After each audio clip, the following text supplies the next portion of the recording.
There's a man who dreamed of computers before electricity was invented.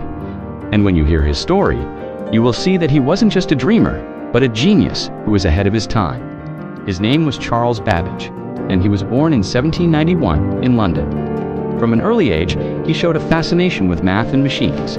He studied engineering and became interested in a problem that was plaguing many fields at the time, from navigation to science to engineering. You see, in those days, people relied on tables of numbers that were calculated by hand to help them with their work. The problem was that these tables were often filled with errors, which led to all sorts of problems. So Babbage began to think about a solution, and in 1822, he had a big idea.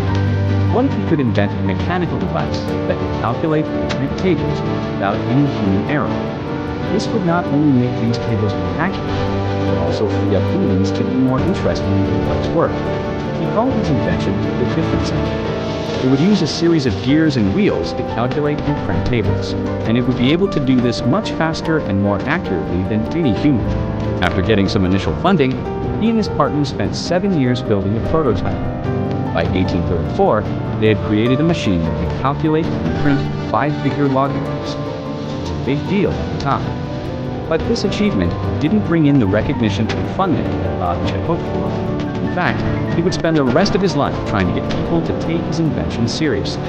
In 1864, he proposed an even more ambitious machine, the analytical machine. It would be a programmable machine with memory, input, and output buttons.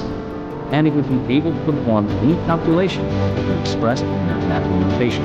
Basically, he was describing the first concept of general-purpose computer. But like the difference engine, he couldn't get anyone to fund this crazy idea.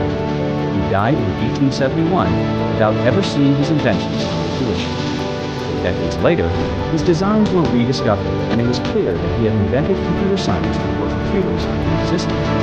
His work inspired the development of the first programmable computers, and he is now considered one of the pioneers of the field. So next time you use a computer, remember the man who dreamed of it before electricity was invented. That's all for today. See you next time.